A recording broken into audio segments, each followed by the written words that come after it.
네, 여러분 한 주간 편안하셨죠? 네, 감사합니다. 이렇게 또 여러분들 얼굴 또 뵙게 되니까 좋습니다. 네, 오늘 하나님께서 저와 여러분들에게 주시는 말씀은 사도행전 15장 6절에서 11절 말씀이죠. 말씀을 들을 때 생기는 믿음이 우리를 구원합니다. 이런 제목인데 말씀 증거될 때 우리 하나님의 은혜가 이곳에 함께하길 원합니다. 네, 오늘이 5월 마지막 주예요.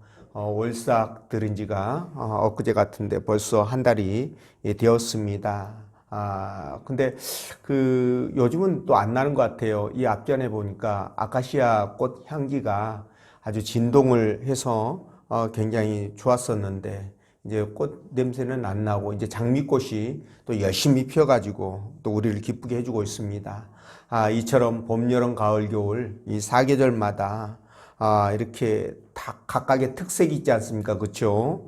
근데 저는 전에는 이런 계절의 어떤 이런 부분들, 아름다운 부분들을 못 느꼈는데요. 이제 나이를 먹어서 그런지 모르겠지만, 주님 앞에 가까울 날이 다가와서 그런지 모르겠지만, 굉장히 이런 자연들이 소중하고 또 아름답게 보입니다. 자연을 보는 신미안이 발달해서 그렇게 보인다 이렇게 얘기할 수도 있겠지만 어쨌든 하나님께서 만드신 자연이 너무나 아름답고 소중하다 이런 생각을 해보는데 여러분들도 이렇게 길을 가다가 예쁜 꽃들 이렇게 나무들 이렇게 예쁜 것들이 있으면 잠시 길을 멈추고 하나님 만드신 자연을 한번 느껴보시기 바랍니다. 그러면서 작은 것에 감사하고 작은 것에 만족하고 근심 걱정 하지 말고요. 그렇게 매사를 긍정적으로 생각하면서 살아가는 여러분들 되시기 바랍니다. 자, 오늘 하나님께서 우리가 읽었던 이 본문의 말씀을 통하여 다음과 같은 세 가지로 우리에게 은혜를 주시는데 그 첫 번째가 말씀을 들을 때 믿음이 생겨난다는 것이고요. 두 번째, 믿음으로 받는 구원은 차별이 없다라는 겁니다. 그리고 세상에서 구원의 길은 오직 예수 그리스도 한 분뿐이라는 것, 이 말씀을 하시는데, 자, 여러분, 남자, 여자, 남녀가 만나서 서로 교제를 하지 않습니까? 교제하는 과정에 이런저런 얘기를 하다 보면 서로에 대한 신뢰가 생기고 또 믿음이 생기게 되죠. 그러다 보면, 내가 이 사람과 평생 함께 해도 행복할 것 같다라는 확신이 들게 되면 이제 결혼을 합니다. 자, 이렇게 믿음으로 해서 믿음을 바탕으로 결혼한 남녀 사이는요, 부부 사이는 절대 차별이 있어서는 안 되겠죠. 네, 가정이라는 이 공동체 안에서 서로 사랑하면서 섬기면서 행복하게 살아가야 될 의무가 있습니다. 우리에게는. 자, 그럴 때 그런 가정 가운데 태어난 아이들의 인생도 행복해지겠죠. 모든 것들이 다 행복해집니다. 이런 부분들이 있는 것처럼 마찬가지로 우리가 하나님의 말씀을 접하고 읽고 듣다 보면 어떻게 될까요? 하나님에 대한 신뢰가 생기고 믿음이 생기게 됩니다. 자, 이 믿음이 우리를 주님께 인도하게 되는데 그렇게 해서 구원을 받게 하죠. 자, 이렇게 구원받는 데 있어서 어떤 사람도 그 구원에 있어서는 차별이 없다 이 말씀을 드립니다. 남녀노소 빈부귀천 지고와를 막론하고 누구나 차별 없이 주님께 나올 수 있고 또 구원받을 수 있습니다. 자, 구원받는 데 있어서 우리의 어떤 노력도 수고도 헌신도 희생도 필요치 않죠. 다만 주님만 믿고 의지하면 주님께서는 누구도 차별 없이 구원을 이루어 가신다. 이 말씀을 하시는데 우리가 이 말씀을 통해서 그런 확신을 갖고 더욱더 주님을 의지하시는 여러분 되시기 바랍니다. 자, 그러면 본문의 말씀 따라가면서 말씀을 들을 때 생기는 믿음이 우리를 어떻게 구원으로 인도하시는지 성령께서 들려주시는 하나님의 음성을 듣도록 하겠습니다. 자, 첫째로 말씀을 들을 때 믿음이 생겨난다. 이렇게 말씀하시는데 우리 7절 말씀 읽어보겠습니다. 시작.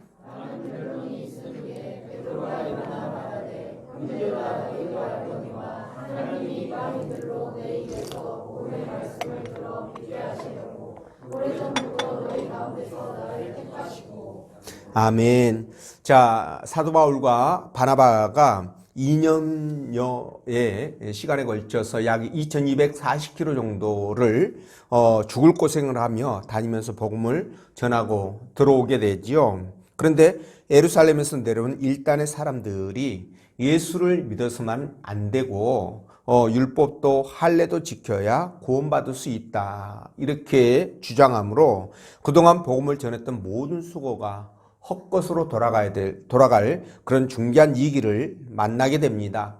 자, 그래서 안디옥 교회는요, 바울과 바나바를 비롯한 대표단을 꾸려서 예루살렘으로 급하게 보내서 이에 대한 명확한 정리를 해줄 것을 요청합니다. 자, 그래서 예루살렘 교회는 긴급히 종교회의를 열게 되었고요. 그래서 이 종교회의를 통해서 오직 믿음으로 구원받는다는 중요한 결정을 하게 되는데요. 자, 이 과정에서 율법과 할례가 구원받는 데 있어서의 필수 조건이라고 주장하는 사람들과 이제 치열한 공방전이 벌어지게 되겠죠. 자, 이런 과정 속에서 베드로가 이제 7절에서 11절 말씀을 통해서 본인의 경험을 토대로 해가지고 이방인들에게도 오직 예수를 믿기만 하면 성령이 임하고 또 구원을 받는다, 이렇게 정리함으로 말미암아 이 논쟁의 종지부를 찍게 됩니다.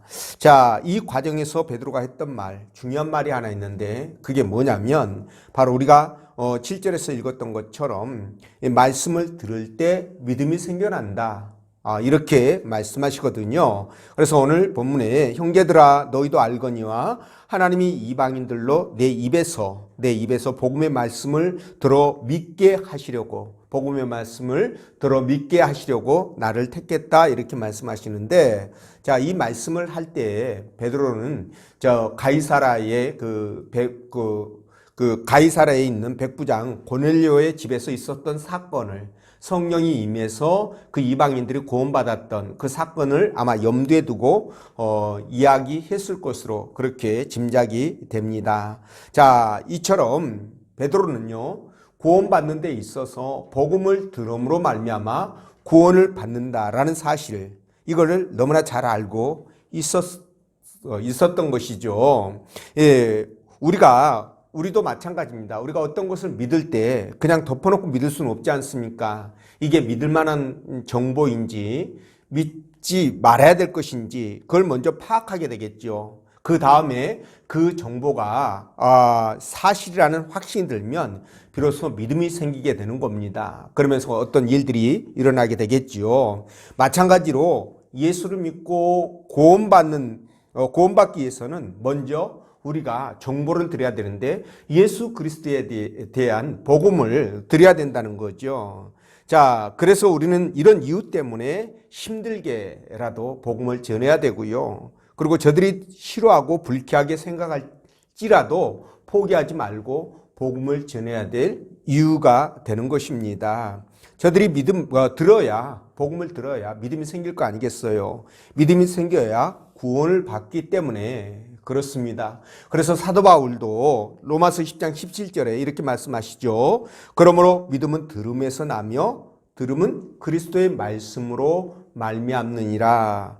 자, 믿음은 들음에서 난다, 이렇게 분명하게 증거하고 있습니다. 자, 그런데 여러분, 구원받는 데 있어서 절대적으로 필요한 이 믿음이 말씀을 듣는다고 해가지고 자동적으로 저절로 생겨나는 게 아니라는 거예요. 여러분들도 늘상 경험하는 부분이기도 하지만 절대 그렇게 되지 않습니다. 예, 그랬다면 성경을 읽고 듣는 사람들은 다 예수를 믿고 영접해야 되겠죠. 근데 그렇지 않는다는 거죠. 결과적으로 볼 때도 수십 년을 교회 다니는 사람 얼마나 많이 말씀을 듣고 읽었겠습니까? 그럼에도 불구하고 그들이 세상으로 떠나간 사람도 많이 있습니다. 뿐만 아니라 또 신학교에서 도울 김용욱처럼 십수년을 학생들에게 이렇게 성경을 가르쳤음에도 불구하고 여전히 주님에 대해서 알지 못하는 그런 사람들도 있다는 거죠. 그렇기 때문에 여러분, 복음을 단지 듣는다고만 해서 믿음이 생기는 것은 아니라는 거예요. 또한 믿음의 가정이라고 해서 또 모태신앙이라고 해서 어릴 때부터 교회를 다닌다고 해서 출석한다고 해서 저절로 믿음이 생겨나는 것도 아니고 구원받는 것도 아니라는 겁니다. 이 부분을 우리가 염두에 두어야 되겠죠. 자, 그러면 어떻게 우리 믿음이 생겨날 것인가 라는 건데요. 여러분, 말씀을 들을 때 성령의 역사심이 있어야 돼요. 성령의 도우심이 있어야 믿음이 생겨나게 되고 구원에 이를 수 있다는 겁니다. 인정하시죠? 자, 그래서 고넬료의 가정이 말씀을 듣다가 어떤 역사가 일어났습니까? 성령이 임재하는 경험을 그들이 하고 구원을 받지 않아요. 그렇죠? 그리고 엠마오로 가던 그 두 제자들이 예수님의 말씀을 듣다가 가슴이 막 뜨거워지지 않습니까? 예, 그런 이제 모습들을 우리가 보게 되는데 그 과정 속에 우리 무엇이 역사했다는 것을 알 수 있어요? 성령께서 역사했다는 것을 알 수가 있습니다. 그래서 우리는 말씀을 들을 때 성령이 역사하기 때문에 그래서 말씀을 들으시라는 거예요. 예, 말씀 자체를 듣지 않으면 여러분 말씀을 전할 때 딴 데 놀러 가거나 그렇죠? 예, 말씀을 전할 때 몸은 놔두고 유체 이탈해서 딴 곳으로 놀러 갈 수 있잖아요. 그렇죠? 이렇게 해서는 안 된다는 거죠. 주무셔도 안 되고 집중적으로 말씀을 듣고 그 말씀이 그런지 안 그런지 상고할 때 그때 성령이 역사하는 겁니다. 그렇게 성령이 역사할 때 비로소 그 말씀이 진실로 믿어지게 되는 것이고요. 믿어지면 어떻게 될까요? 우리 믿음이 자라게 되겠죠. 예, 이런 과정들이 있게 됩니다. 그래서 여러분들이 말씀을 사모해야 되고요. 말씀을 듣기를 원해야 되고 이런 겁니다. 예, 그래서 우리가 이렇게 말씀을 들을 때 말씀드린 것처럼 신앙이 성장해야 되고요. 성장하는 것이고 또 우리가 다른 분들에게 불신자들에게도 말씀을 듣게 해서 그들이 구원받을 수 있도록 우리가 인도해 가는 것이 맞다라는 거예요. 자, 여러분 탈북자 중에 의외로 말이죠. 신앙을 갖고 북한에서 칠흑 같은 암흑 속에서 신앙을 갖고 탈북한 사람들이 의외로 많습니다. 그런데 그들이 어떻게 복음을 그렇게 받아들이고 알게 됐느냐? 들어보면 거의 다 방송을 통해서 기독교 방송, 그러니까 극동 방송이죠. 극동 방송을 통해서 그들이 그 주님을 만난 그런 케이스가 상당히 많더라고요. 그리고 신앙을 갖고 오신 분들이 보면은 그 탈북하는 과정에 순조롭게 그렇지 않는 사람들보다 훨씬 더 쉽게 순조롭게 탈북을 하는 그런 부분들을 보게 되는데 그들이 이렇게 말씀을 통해서 말씀을 들으니까 그들에게 믿음이 생긴 거 아니겠어요? 그렇죠? 그래서 그 동토의 땅을 벗어날 수가 있었던 것입니다. 자, 미국의 그 유명한 목사님, 무디 목사님 아시죠? 얘기 많이 들어서 아실 겁니다. 이분이 17살 때 구두가게에서 종업원으로 일을 했는데 그때 그 구두가게 주인이었던 에드워드 킴벌이라는 분이 있습니다. 이분이 아마 신앙이었던 것 같아요. 그래서 이분을 통해서 이 무디 목사님이 복음을 듣게 되고 그러고 나서 주님을 영접하게 됩니다. 그 다음 세계적으로 아주 유명한 전도자가 되지 않겠습니까? 그죠? 근데 이 무디 목사님을 통해서 수많은 사람들이 죽게 돌아오는 역사가 있었는데요. 이 무디 목사님 말씀을 듣고 죽게로 돌아오신 분 중에 한 분이 누구냐면 여러분들도 잘 아실 것입니다. 빌리 그레엄 목사. 이분이 17살 때 무디 목사님, 똑같이 17살이에요. 무디 목사님 말씀을 듣고요. 주님 앞에 돌아와서 이분 또한 세계적으로 유명한 전도자로서 하나님의 사역을 감당하는 그런 일이 있었는데 이분들 공통점이 뭐예요? 말씀을 먼저 들었다는 거죠. 여러분들도 마찬가지입니다. 여기 앉아서 여러분들이 오늘 이렇게 예배를 드리는데요. 예배를 드릴 만한 믿음을 갖게 된 것이 그냥 되어진 것이 아니라 여러분들은 누구를 통해서든 먼저 말씀을 들었을 거라는 거예요. 그 말씀을 듣고 작은 믿음이 생기기 시작하겠죠. 그래서 주례전에 나와서 예배를 하는 것이고 예배를 통해서 말씀을 더 듣다 보니까 점점 믿음의 분량이 커지게 되는 겁니다. 이렇게 해서 여러분들이 하나님 나라 백성이 되었는데 그렇기 때문에 말이죠. 우리는 어떻게 해야 됩니까? 우리는 말씀을 듣는 것을 정말 기뻐해야 되고 사모해야 되고요. 또 열심히 들어야 되고 우리 또한 들은 그 말씀을 그 복음을 어떻게 해야 된다고요? 불신자들에게 때를 얻든지 못 얻든지 증거해야 된다. 그래야 그들이 그 말씀을 듣고 회심하고 주님 앞에 나올 수 있기 때문에 그렇습니다. 자, 그래서 로마서 10장 14절 15절에서 뭐라고 말씀하시냐면 그런즉 그들이 믿지 아니하는 일을 어찌 부르리요 듣지 못한 일을 어찌 믿으리요 전파하는 자가 없이 어찌 들으리요 보내심을 받지 아니하였으면 어찌 전파리요 기록된 바 아름답도다 좋은 소식을 전하는 자들의 발이여 함과 같으니라 이렇게 말씀하시는데 그러니까 이것을 조금 더 쉽게 말씀드리면 이런 거예요. 전하는 사람이 없으면 불신자들이 어떻게 복음을 듣겠느냐. 복음을 듣지 못하면 저들이 하나님을 어떻게 믿겠느냐. 저들이 하나님을 믿지 않으면 어떻게 저들이 하나님을 찾을 것이냐. 그러니까 그들에게 복음을 전하는 사람들의 그 발이, 그 발걸음이 아름답도다. 아름다운 것이다. 이렇게 말씀하는 거예요.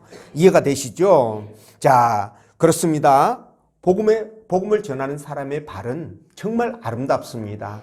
왜냐하면 그게 그 생명을 사람의 목숨을 살리는 것이기 때문에 그렇습니다. 이해가 되시죠? 자, 그렇다면 나는 과연 내 주변에 사람들에게 얼마나 복음을 전했는지 아름다운 발걸음이 되었는지를 돌이켜볼 수밖에 없겠지요. 자, 그런데 복음을 전하는 것이 굉장히 힘들고 어려워요. 갈수록 그렇습니다. 왜냐하면 사람들이 복음에 대해서 우호적이고 긍정적이라고 한다면 누구나 용기 있게 힘 있게 복음을 전할 수 있겠죠. 근데 사람들은 갈수록 어떻게 된다고요? 복음에 대해서 부정적이고 비판적이에요. 저들이 불편해해요. 어떻게 보면 광신자처럼 그렇게 보일 수도 있어요. 복음을 전하는 사람을 볼 때. 그러다 보니까 쉽게 복음 전하는 것이 어렵습니다. 그러나 여러분, 우리가 복음을 전하지 복음을 전하지 않으면 안 되는 것이 바로 그것이 주님의 명령이기 때문에 그렇거든요. 그래서 우리는 주님 앞에 가는 그날까지 아름다운 발이 돼야 된다는 거예요. 예. 그렇게 해야 되는 겁니다. 여러분, 은혜가 정말 충만하면, 성령이 충만하면, 안에서 막 불이 올라와요. 예. 여러분 경험해 보셔서 아실 겁니다.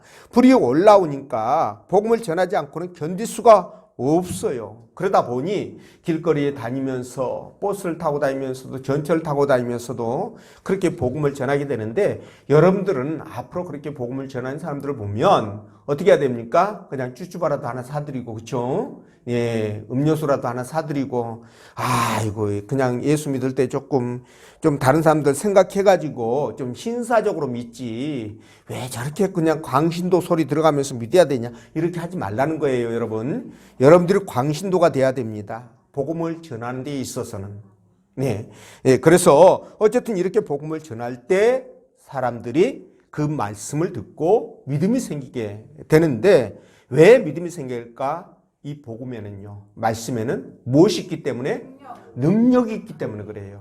능력이 있기 때문에 믿음이 생기는 겁니다. 그래서 히브리서 4장 12절 보면 하나님 말씀이 우리의 심령과 골수를 쪼갠다. 그렇게 말씀하시는데 우리의 심령과 골수를 쪼갤 수 있는 능력을 갖고 있어요.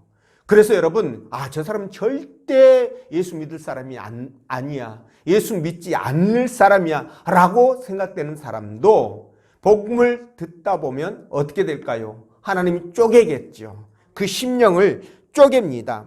그렇기 때문에 그들이 회개하고 돌아서는 역사가 있게 되는 거죠. 네, 그렇습니다. 그렇기 때문에 저와 여러분들은 정말 때를 얻든지 못 얻든지 하나님 앞에 복음을 증거하는 그런 사람들이 돼야 된다는 거예요. 그런 여러분들 되시기를 다시 한번 부탁을 드리고, 두 번째, 믿음으로 받는 구원에는 차별이 없다. 이렇게 말씀하시잖아요. 9절 말씀 읽어보겠습니다. 시작.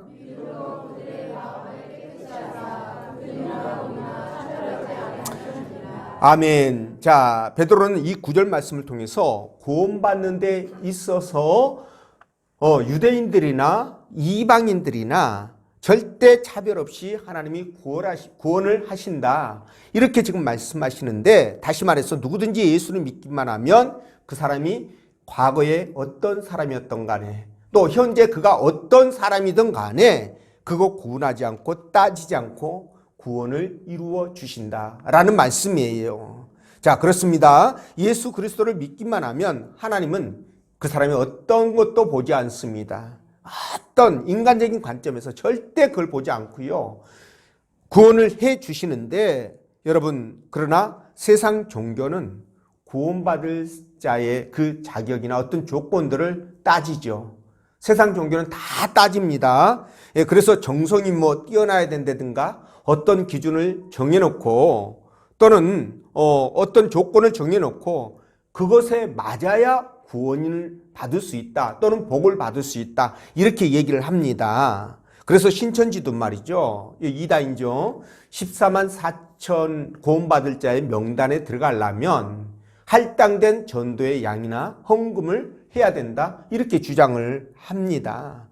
그리고 여러분들 잘 알다시피 그 남묘호랑교 있지 않습니까? 그것도 남묘호랑이라는 그 이름을 반복적으로 읊조려야 원하는 것을 얻을 수 있다라고 그렇게 얘기를 합니다.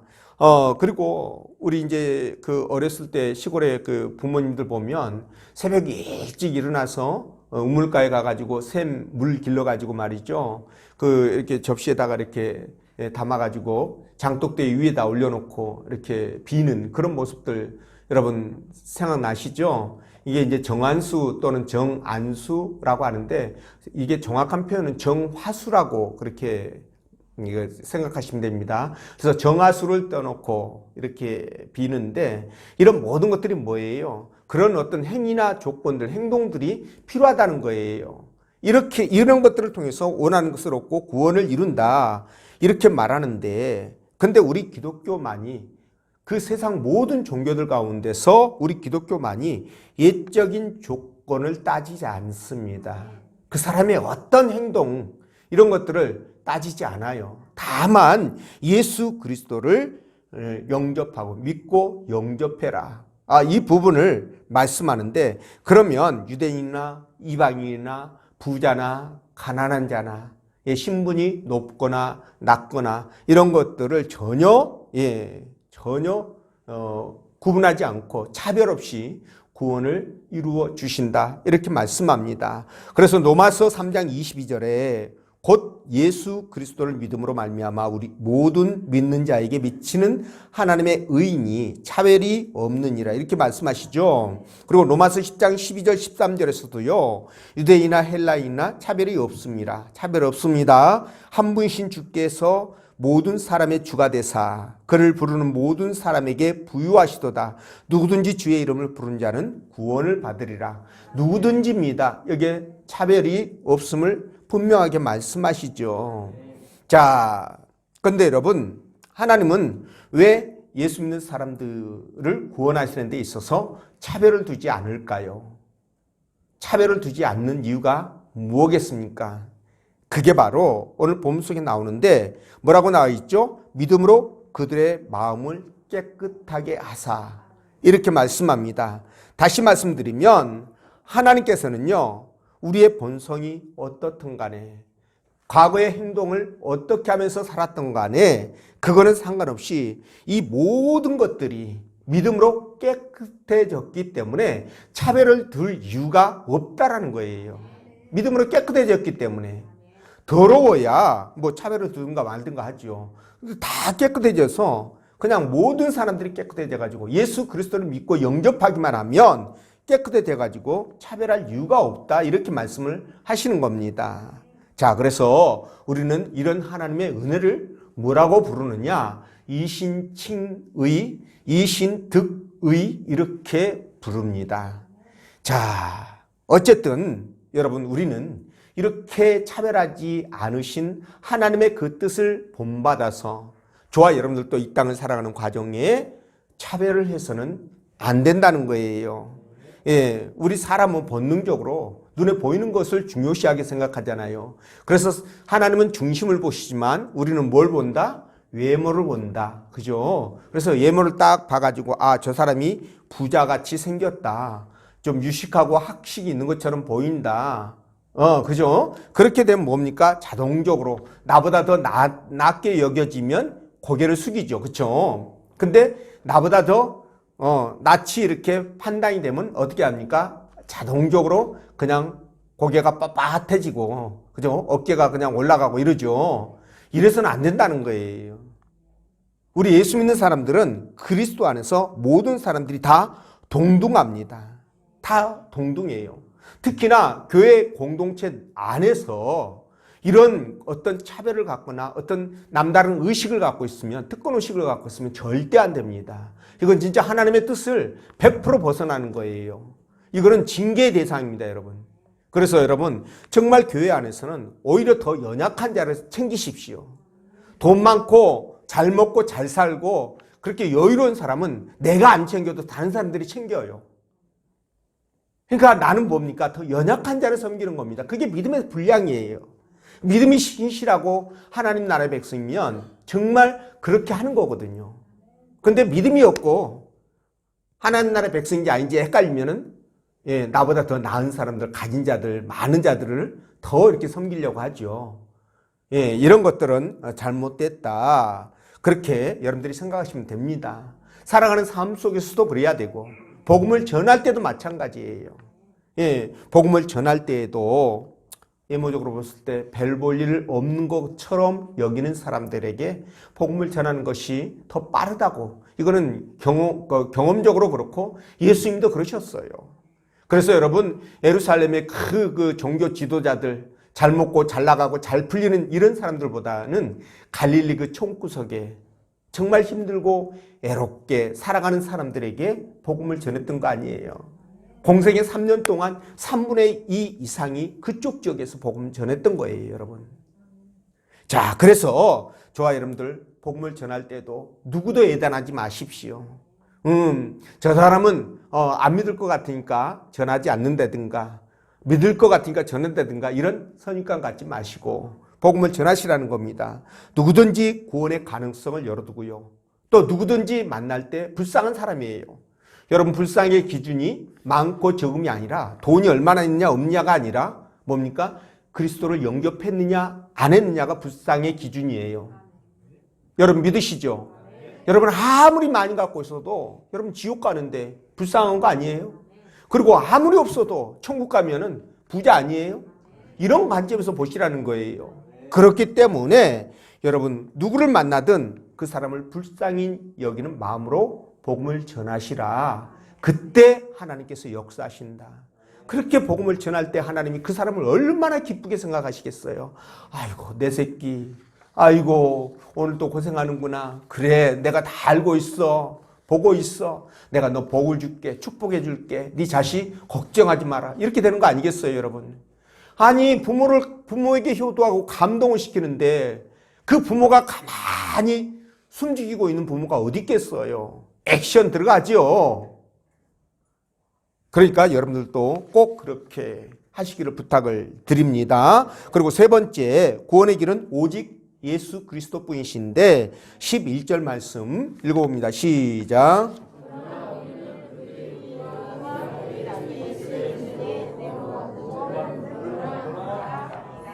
아멘. 자, 11절에 베드로는 이방인들이 단지 예수 그리스도를 믿음으로 말미암아 구원을 받는다 이렇게 말씀했는데요. 이 말씀은 여러분들에게도 수시로 지금 계속 말씀드린 것처럼 이 구원의 차별이 없이 누구나 그리스도를 믿고 영접하기만 하면 무조건 구원이 주어진다 이 말씀 아니겠습니까? 그렇죠? 근데 이 말씀이 중요한 이유는 우리가 어떻게 어떻게 구원을 받을 수 있을 것인가, 그 길을 지금 보여주고 있기 때문에 이 말씀이 중요한 거예요. 여러분, 모든 사람들의 최대의 관심사가 뭘까요? 최대의 관심사 그러면 여러분들 머릿속에 언뜻 부와 명예를 거머쥐고 건강하게 잘 먹고 오래오래 잘 사는 것이다, 이렇게 생각할 수 있습니다. 물론 맞습니다. 그게 우리가 추구해야 되는 궁극적인 목표는 아니지만 이 땅을 살아가는 데 있어서의 우리의 작은 목표가 될 수 있습니다. 그러나 말이죠, 여러분, 정말 죽느냐 사느냐의 이 길을 만난다면, 그 이 길을 만난다면 어떻게 될까요? 잘 먹고 잘 살고 건강하게 사는 거, 이거 관심사항 아니죠? 1순위 아닙니다. 그렇게 되면 뭐예요? 내가 정말 죽느냐 사느냐, 영원히 사느냐, 이런 부분들이 관심의 대상, 제 1순위가 된다는 겁니다. 자, 그런데 말이죠, 우리 주님은 이 두 가지 문제를 다 해결할 수 있는 길을 우리에게 알려주셨는데, 그게 뭐냐면은 바로 주님을 믿는 것이다, 이렇게 말씀하셔요. 근데 세상 사람들이 이걸 모르기 때문에 이걸 해결하기 위해서 살아오면서 그 과정마다 수많은 종교들을 만들어냅니다. 신을 만들어내요. 그래서 어떤 학자들은 이 세상의 종교가요, 그 종족 수만큼 있다, 이렇게 말합니다. 어마어마하게 많습니다. 종교. 이를 헤아릴 수 없을 만큼 많죠. 고등종교, 하등종교 포함해서 그렇습니다. 그런데 말이죠, 이 종교들은 전부 다 뭡니까? 각자 자기들 종교들만의 독특한 구원의 방법, 그리고 복 받는 방법, 이런 것들을 제시하죠. 그죠? 자, 그런데 말이죠, 이 세상의 구원을 받는 방법은 어떤 종교가 어떤 방법을 제시할지라도 그 방법은 단 하나다라는 거예요. 자, 세상에 말이죠, 수많은 열쇠들이 많죠.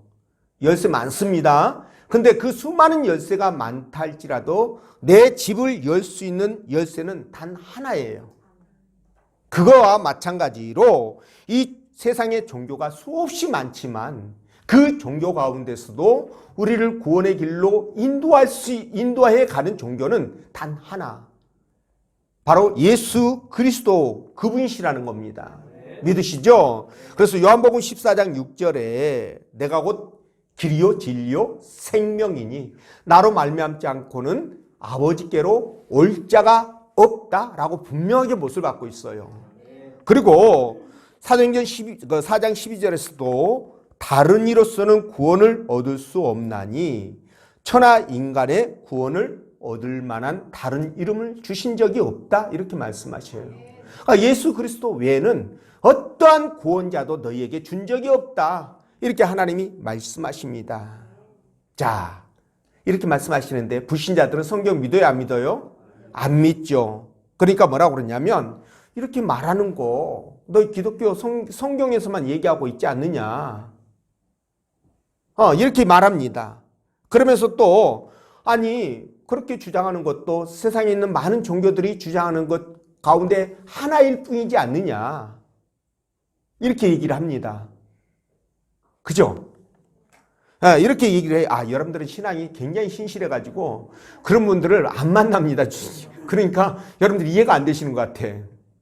근데 그렇게 이제 생각하시는 분들이 있어요.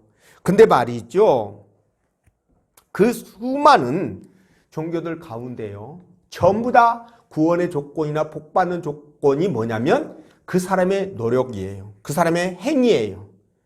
행위와 연관되어져서 얘기를 합니다. 그러나 이 기독교만이 성경에서 제시하는 구원의 그 방법만이 인간의 행위가 아니라 하나님께로부터 내려오는 것이라고, 이로부터 내려오는 선물이라고 그렇게 분명하게 말씀하거든요. 이게 굉장히 중요한 차이가 있어요. 이게 굉장히 중요한 차이가 있습니다. 자, 여러분, 우리 인간에게 왜 구원이 필요하게 되었을까요? 죄 때문에 그렇습니다. 그죠? 죄 때문에 구원이 필요하게 되었어요. 성경은 죄로 인해서 우리 인간에게 죽음이 왔다고 분명하게 말씀하고 있거든요. 자, 이 말씀대로 인간은 때가 되면 죽어야 돼요. 왜요? 성경에 죄 때문에 죽는다고 말씀하셨 그대로 죽어야 되는 겁니다. 자, 이 말씀을 보면서 성경 말씀이 사실이구나. 우리는 그걸 확인하는 거죠. 그렇죠? 자, 그런데 죄로 인해서 죽어버린 이 죄인이 인간이 살 수 있는 방법이 없을까? 있습니다. 자, 있습니다. 자, 죄인이 살기 위해서는 어떻게 됩니까? 그 죄가 없어져야 되겠죠. 사라져야 됩니다. 그런데 이 죄를 사라지게 하는 방법이 뭘까? 근데 죄인인 인간이 죄를 갖고 있는 인간이 같은 죄인을 살릴 수는 없는 거예요. 같이 구덩이에 빠져가지고 호적되는 주제에 뭘 살린다는 거예요. 살릴 수 있으려면 어떻게 해야 돼요? 죄가 없어야 되겠죠. 죄 구덩이 밖에 있어야 되겠죠. 그래야 뭘 던져줘서 구하든가 데리고 나오든가 할 거 아닙니까? 근데 이 땅에 태어난 인간은, 생물학적인 방법으로 태어난 인간은 누구나 죄를 갖고 있기 때문에 구원자가 될 수 없는데, 그래서 예수님이 동정녀 몸으로 오신 이유에 그게 이해가 되시죠? 동정녀 몸으로 오셨기 때문에 죄가 없습니다. 그래서 그분만이 우리의 죄를 사할 수 있는데, 그분이 십자가에 우리 죄 때문에 못 박혀 돌아가심으로 말미암아 우리가 죄 사함을 받게 되었고요. 그래서 우리는 예수 그리스도 그분을 믿음으로 말미암아 구원을 얻게 되는 것입니다. 얼마나 감사합니까? 그래서 여러분, 예수님만이 우리의 진정한 구원자가 될 수 있다. 이 사실을 믿고요. 절대 이 믿음에서 흔들리지 마십시오. 이 믿음이 저와 여러분들을 지켜주고요. 생명을 지켜주고 저와 여러분들에게 복을 가져다 줍니다. 그래서 말이죠. 아무리 힘들고 어려워도 이런 사실을 생각한다면 끝까지 주님을 믿고 의지할 수 있어요. 여러분, 우리 살아가면서 우리 주변의 환경이나 여러 많은 문제들을 생기잖아요. 그러다 보면 그냥 믿음도 떨어질 때도 있고, 낙심될 때도 있고, 내가 붙들고 있는 이 예수님이 진짜 이거 맞는가? 이런 의심도 들기도 하고 그럴 수도 있습니다. 그러나 그럴 수 있지만 여러분 이것들이 우리의 생각을 잡아버리면 안 되겠죠. 사로잡히면 안 되겠죠. 우리는 그런다 할지라도 속히 털어내고요. 이 믿음 안에 우리가 굳건히 서야 됩니다. 그러면서 천국의 소망을 두고 그것을 바라보면서 사셔야 됩니다. 그럴 때 그런 것들을 능히 이길 수 있거든요. 그럴 때 여러분, 우리 하나님께서 또 감동하시겠죠. 여러분, 우리 하나님만 감동시키면 만사? 그렇습니다. 만사 형통이에요. 만사 오케이입니다. 그러니까 여러분들은 어떻게든지 하나님을 감동시키기 위해서 노력하셔야 돼요. 그래서 기도할 때도 하나님을 감동시키기 위해서 내 전심으로 기도하는 겁니다. 예배할 때도 하나님을 감동시키기 위해서 내 중심을 들여서 예배하는 거예요. 그러니까 그분을 감동시키려면 모든 것은 다 끝난 게임 아웃. 그죠? 이렇게 되는 겁니다. 그래서 여러분들이 정말 그런 믿음 갖고 여러분 복음 전하면서 주님 앞에 정말 진솔하게 진실하게 이렇게 살아가시길 바랍니다. 하나님 살아계시죠? 그분 역사하십니다. 우리 눈에 보이지 않지만 역사 속에서 이스라엘 백성들과 함께 하셨고, 그랬던 것처럼 오늘날도 저와 여러분들과 함께 하신다는 사실을 믿으십시오. 성령이 역사하시면, 그분이 붙드시면 여러분 능치 못할 일이 없어요. 예수 그리스도 그리고 복음, 그 안에는 그런 능력이 있습니다. 이 하나님과 동행하심으로 주의 능력을 날마다 경험하면서 믿음으로 살아가는 여러분 되시기를 주의 이름으로 축원드립니다. 기도합니다.